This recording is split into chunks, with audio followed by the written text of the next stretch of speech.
L'an dernier, un seul pays a sorti 24 millions de motos. 24 millions. Aujourd'hui, ils fabriquent les petites BMW et viennent de lâcher 800 millions d'euros pour prendre le contrôle de KTM. Et pourtant, en France, pas un motard sur 10 n'est foutu de citer le nom d'une de leurs usines. Au centre de tout ça, il y a une bécane à 3000 balles qui fait tourner la planète, mais que le motard français snob royalement. Ça fait 20 ans que je me pète le dos dans mon atelier à réparer vos motos hors de prix, vos statuts sociaux sur 2 roues blindées d'électronique fragile. J'en ai ras le bol des discours marketing. Alors j'ai fouillé dans les vrais chiffres de l'industrie mondiale. Et croyez-moi, en France, on est complètement à côté de la plaque. Voici l'histoire d'un empire invisible à 150 milliards d'euros qui s'est monté en silence. Un empire qui va tout simplement bouffer notre marché. Faut qu'on se parle franchement du motard français moyen. Vous vous endettez sur 5 ans, avec des crédits qui vous saignent, pour vous payer un jouet entre 15 000 et 20 000 euros. Le gros trail européen full option ou le cruiser rutilant. Tout ça pourquoi? Pour aller parader le dimanche après-midi dans la vallée de Chevreuse ou sur la côte, quand il fait grand soleil. Le pire, c'est la moyenne de roulage. Je vois défiler vos bécanes à l'atelier pour la révision annuelle, 2000, allez, 3000 bornes par an grand maximum. Chez nous, la moto est devenue de la frime. Un simple statut social, un accessoire pour crâner aux terrasses des cafés. Mais redescendez sur Terre 2 minutes. Sur la planète, il s'est vendu 54 millions de motos l'an dernier. Et le prix d'achat moyen, c'était 2500 euros. Pas 15 000. 2500 balles. Parce que pour la majorité du monde, une moto, ce n'est pas un hobby pour le week-end. C'est un outil. C'est pour aller bosser, emmener les gamins à l'école, et le seul moyen de survivre sur des pistes tellement défoncées que Google Maps n'y mettrait jamais les pieds. Eux, ils n'ont pas le temps de faire les beaux sur Instagram. Ils roulent pour vivre. La bécane à 3000 euros, et pourquoi elle compte pour nous? Au milieu de tout ça, il y a cette fameuse bécane. Dans les pays où elle bosse dure tous les jours, en Asie, en Afrique, en Amérique du Sud où elle coûte environ 3000 euros. Évidemment, chez nous, avec le racket des taxes, l'homologation et l'import, elle atterrit en concession autour de 5800 ou 6000 euros. Mais réfléchissez 2 secondes au lieu de regarder le logo sur le réservoir. À 6000 balles neuves, c'est la machine parfaite pour un permis à 2. Et surtout, ça reste 2 fois moins cher que n'importe quel trail européen équivalent.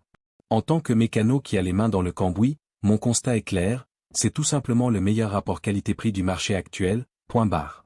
Pour comprendre comment on en est arrivé là, on va regarder de plus près les 4 plus gros pays producteurs de motos au monde.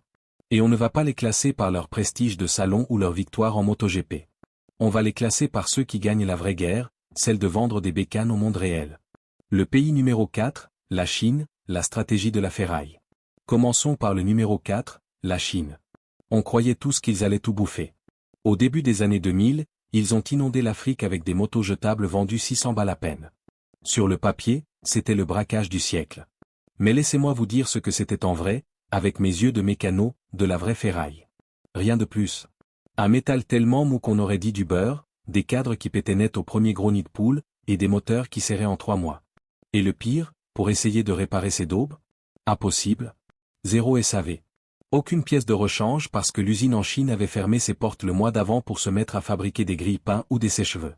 Les mecs sur le terrain, en Afrique, ils ne sont pas cons. Quand leur outil de travail lâche, ils le remarquent. Là-bas, le mot China est devenu un surnom. Ça ne veut plus dire fabriqué en Chine, ça veut dire n'achète surtout pas cette merde. Les Chinois ont cru qu'ils pouvaient gagner le marché utilitaire mondial uniquement en bradant les prix. Ils ont oublié un détail majeur, la fiabilité. Et ils ont tout perdu. Aujourd'hui, oui, ils se réveillent. Ils essaient de monter en gamme.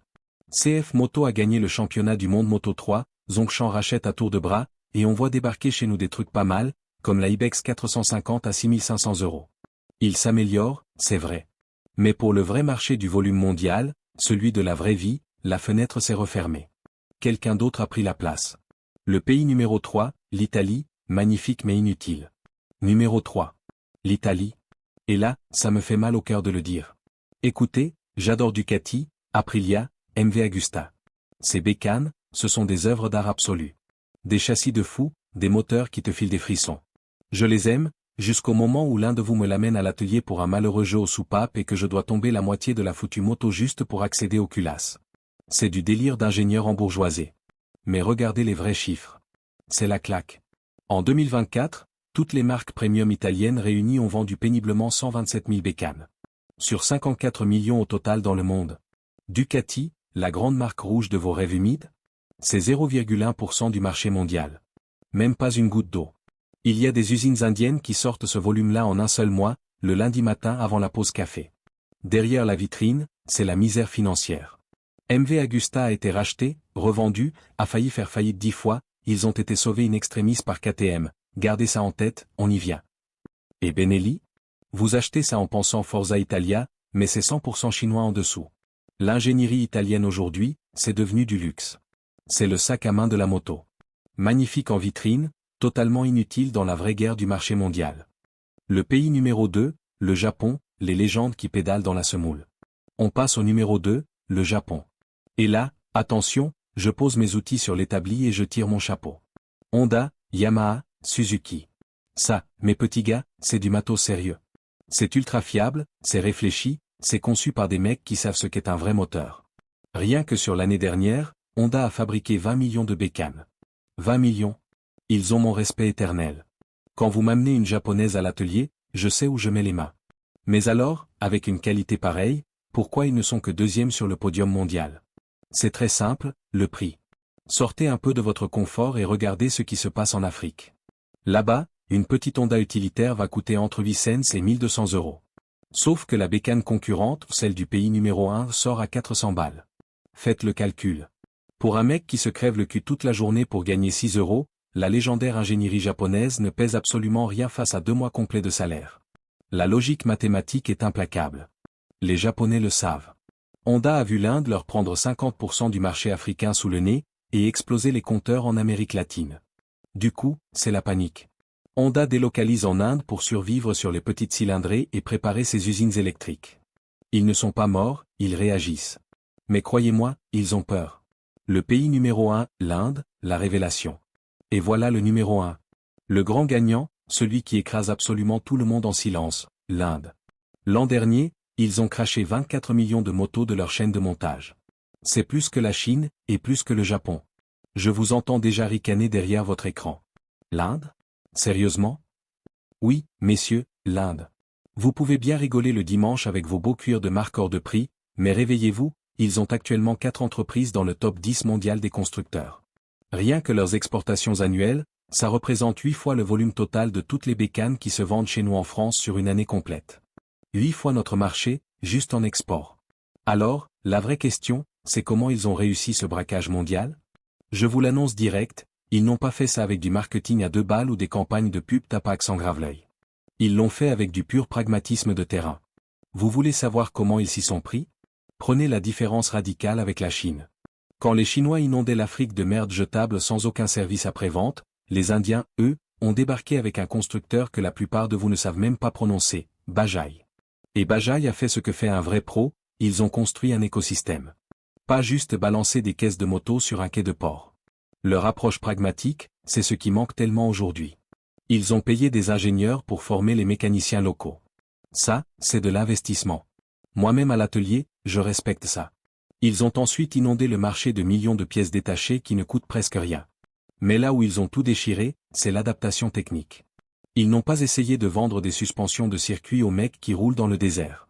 Ils ont renforcé les cadres pour encaisser les routes défoncées, rallongé les selles pour transporter 3 personnes, et mis des filtres à air pensés pour bouffer de la poussière toute la sainte journée sans broncher. La Bajaj Boxer est devenue la reine incontestée des Boda Boda, les fameux taximotos africains. Le résultat de ce boulot sérieux? En Ouganda par exemple, Bajaj a tapé des pointes à 90% de part de marché. C'est simple, messieurs. Quand une moto permet à un mec de nourrir sa famille tous les soirs, il ne change jamais de marque. Jamais. Et ça, l'Inde l'a compris avant tout le monde. L'invasion silencieuse, ils rachètent nos européennes. Maintenant, accrochez-vous bien au guidon, parce que c'est là que la pilule va être très dure à avaler pour l'ego du motard français. Pendant qu'ils raflaient toute l'Afrique et l'Amérique du Sud en silence, devinez ce qu'ils faisaient avec leur trésorerie monumentale? Ils rachetaient nos belles marques de prestige. En novembre 2025, Bajaj a sorti le chéquier, 800 millions d'euros pour prendre le contrôle de Pierre Mobility. Ça ne vous dit rien? C'est tout simplement la maison mère de KTM, Husqvarna et GasGas. Le jeune permis français qui crâne au feu rouge sur sa Duc 390, il ne sait même pas que son grand patron est indien et que sa bécane sort directement d'une usine Bajaj.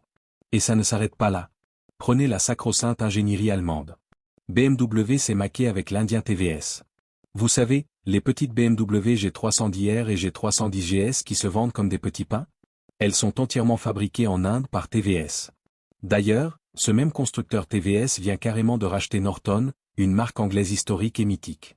Même combat chez les Américains avec Hero Motocorp qui fabrique les petites Harley Davidson. Bref, réveillez-vous les gars. Si vous achetez une petite BMW, une KTM ou une Husqvarna en concession, redescendez vite de votre nuage. Dans les faits, c'est l'Inde qui fabrique avec sa discipline de fer, et c'est l'Inde qui encaisse vos chèques pendant que vous payez le prix fort juste pour un autocollant européen. Et l'invasion dont je vous parle, elle est déjà dans vos villes. C'est l'arrivée massive de Royal Enfield. Vous savez, la marque historiquement anglaise avec son charme vintage? Foutaise. Aujourd'hui, c'est 100% basé à Chennai, en Inde. Et laissez-moi vous dire un truc, ils ne blaguent plus du tout. Fini l'époque où c'était juste des motos rustiques qui pissaient l'huile. Maintenant, ils ouvrent des concessions propres partout en France. Et surtout, ils arrivent avec des garanties de 3 ans, kilométrage illimité, avec assistance incluse. Quand une marque te pose ça sur la table, c'est qu'elle a une sacrée confiance dans ce qu'elle fabrique. Leur arme de destruction massive, c'est la Himalayan 450. La fameuse bécane dont je parlais au début. Vendue moins de 6000 balles chez nous. Et pour ce prix, t'as pas du bout de bois, t'as une fourche inversée Showa, des freins By-Bray, la sous-marque de Brembo, un écran TFT, et un moteur de 40 chevaux parfait pour les jeunes permis à 2. Faites la comparaison, ça pique les yeux. Une KTM 390 Adventure ou une Honda CB5 NSX, c'est direct 1000 à 1500 € de plus sur la facture. Pour faire exactement le même taf, avec parfois moins d'équipement de série. Mais le plus important, mon argument de mécanicien qui a les mains ruinées par le boulot. Cette moto, elle n'a pas de logiciel de diagnostic verrouillé. T'as pas besoin de ramener ta fraise en concession et de lâcher 150 balles de passage à la valise juste pour éteindre un foutu voyant de révision. Tu peux l'entretenir toi-même, au fond de ton garage, avec des clés plates et des outils standards. L'industrie européenne a volontairement oublié comment faire des motos réparables pour mieux vous plumer. L'Inde, elle, vous rend la liberté de bricoler. Alors, comment ça se fait que personne n'a rien vu venir? Pourquoi le motard français roupillait tranquillement au guidon? Je vais vous le dire direct. Il y a 3 raisons toutes simples. Numéro 1, le marketing. C'est le néant total. Des géants comme Bajaj ou Hero ne lâchent pas un centime pour se payer de belles pages de pub dans Motojournal ou des vidéos sponsorisées chez nous. Pendant des années, ils s'en foutaient complètement de notre minuscule marché européen de gosses de riches. Ils avaient des continents entiers à motoriser. Numéro 2, notre arrogance vient de chez nous. L'ego mal placé. En France, on a cette perception débile du prix. On croit dur comme fer que cher signifie obligatoirement de qualité. Monumentale erreur. Une moto développée pour survivre aux pires pistes du tiers-monde, vendue 2500 € là-bas, est souvent 1000 fois plus solide que vos jouets de luxe à 18 000 balles, bourrés d'électronique ultra fragile qui tombent en panne au premier lavage. Numéro 3, la distribution. Jusqu'à récemment, ces motos étaient quasi introuvables ici. Pas de réseau officiel. Mais ça, c'est terminé. Avec les records de ventes hallucinants de Royal Enfield, qui pètent allègrement le million d'unités produites par an, les concessions poussent comme des champignons. La récréation est finie. L'empire est là, garé en bas de chez vous.